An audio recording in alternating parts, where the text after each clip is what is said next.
दोस्तों, जैसे कि आप जानते हैं कि हमारी कायनात राजों से भरी हुई है जिसको साइंसदान आज तक अच्छे से नहीं जान पाए, और हो सकता है कि साइंसदान हमारी कायनात के राजों को कभी भी अच्छे से ना जान पाए, क्योंकि जैसे ही वो एक चीज के बारे में जानने की कोशिश करते हैं तो उनके सामने कोई नई चीज आ जाती है। आज की इस वीडियो में हम ऐसे ही एक अनोखे ऑब्जेक्ट यानी कि हमारी कायनात में मौजूद काले धब्बों के बारे में जानेंगे।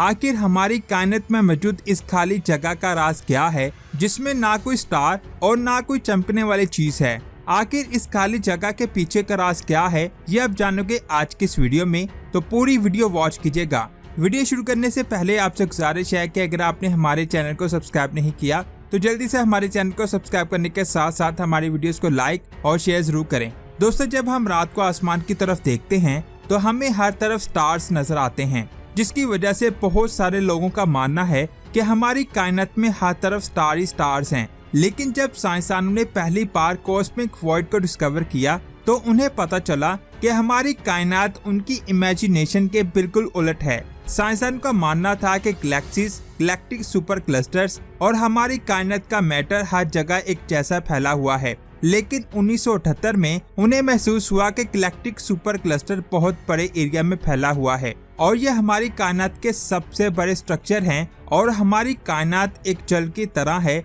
जिसमें मैटर गैलेक्टिक क्लस्टर के धागों की तरह है। आखिर इन धागों के दरमियान ऐसा क्या है? जब साइंसदानों ने इसे स्टडी किया तो उन्हें पता चला कि इन धागों के दरमियान जगह खाली है, जिसकी वजह से यहाँ पर गैलेक्टिक मैटर और गैलेक्सीज बहुत कम हैं। यानी कि हमारी कायनात की ये जगह बिल्कुल खाली है। इन खाली जगह को कॉस्मिक वॉइड कहते हैं, जो साइज में 30 मिलियन से 50 मिलियन लाइट ईयर तक फैले हुए हैं। अब साइंसदान ये समझ चुके थे कि हमारी कायनात में मैटर हर जगह मौजूद नहीं है। ये जानकर तमाम साइंसदान सोच में पड़ के कि आखिर ये वॉइड मौजूद ही क्यों है और यहाँ पर मैटर क्यों नहीं है। इस राज को हल करने के लिए साइंसदानों ने डार्क मैटर का सहारा लिया। साइंसदानों के मुताबिक बिग बैंग के दौरान जब हमारी कायनात बहुत ज्यादा छोटी थी तो इसमें बहुत ज्यादा तादाद में एनर्जी मौजूद थी, और जो मैटर मौजूद था वो प्लाज्मा की फॉर्म में था। क्वांटम फ्लक्चुएशन की वजह से यहाँ रिपल्स पैदा हुए, सेम उसी तरह जैसे पानी में पत्थर फेंकने की वजह से पैदा होते हैं।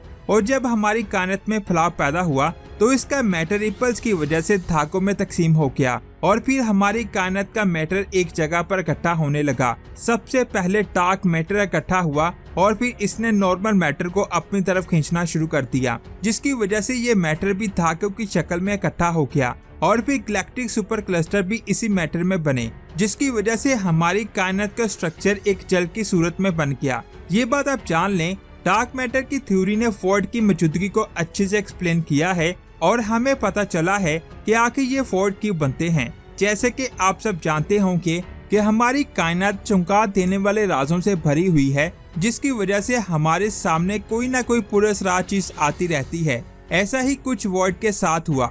1981 में साइंसदानों ने पूर्स कॉन्स्टेलेशन में एक वॉइड को ऑब्जर्व किया, जिसका नाम पूर्स वॉइड रखा गया। पूर्स कॉन्स्टेलेशन में मौजूद इस वॉइड का डायमीटर 330 मिलियन लाइट ईयर तक है, जो हमारी कायनात का 0.27% हिस्सा कवर कर रहा था। इतने बड़े वॉइड ने साइंसदानों को परेशान कर दिया। इसके बाद साइंसदानों ने बहुत बड़े वॉइड को डिस्कवर किया और इन्हें सुपर वॉइड्स की कैटेगरी में ऐड किया। ये सुपर वॉइड बहुत ही अजीब थे, क्योंकि ये साइज में इतने बड़े होने के बावजूद भी खाली थे।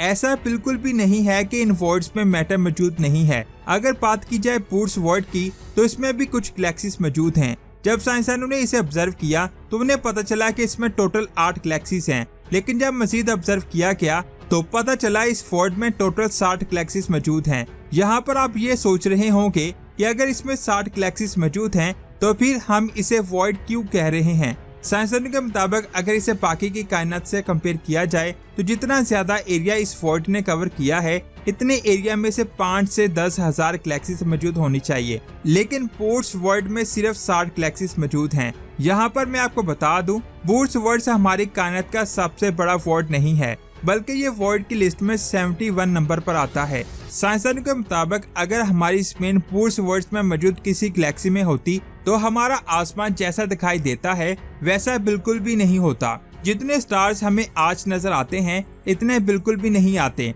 साइंसदान का यह भी कहना है कि अगर हम इस वर्ल्ड के अंदर रहते तो हमें 1960 तक ये पता ही ना चल पाता कि कि हमारी गैलेक्सी के अलावा भी कोई गैलेक्सीज मौजूद हैं। अगर हम कैंसर विंटर साइड में रह रहे होते तो हमारा आसमान और भी ज्यादा ब्लैक होता, क्योंकि इसका डायमीटर 1.3 बिलियन लाइट ईयर है। यह हमारी कायनात का 8वां सबसे बड़ा वॉइड है। इस वॉइड में 17 गैलेक्टिक क्लस्टर मौजूद हैं। अगर बात की जाए इसकी हमारी स्पिन से दूरी की, तो ये हमारी स्पिन से 1.5 बिलियन लाइट ईयर दूर मौजूद है। इसके बाद बात करते हैं हमारी कायनात के सबसे बड़े वॉइड की, तो इसका नाम लार्ज नॉर्थ सुपर वॉइड है, जिसका डायमीटर 3 बिलियन लाइट ईयर है, जिसमें 1000 गैलेक्सीज मौजूद हैं। यहाँ पर एक सवाल आता है, इतने बड़े वॉइड्स जिनमें गैलेक्सीज की मौजूदगी बाकी कायनात के मुकाबले में इतनी कम है, तो आखिर ये वॉइड बनते कैसे हैं? कंप्यूटर सिमुलेशन के मुताबिक हमारी कायनात इतनी पुरानी नहीं है कि छोटे वॉइड इतने बड़े हो जाएं कि इनका साइज मिलियन लाइट ईयर तक फैल जाए। इन वॉइड की मौजूदगी को एक्सप्लेन करने के लिए साइंसदानों को एक न्यू थ्योरी बनानी पड़ी, जिसके मुताबिक दो छोटे वॉइड के मर्ज होने की वजह से बड़े वॉइड्स की फॉर्मेशन होती है।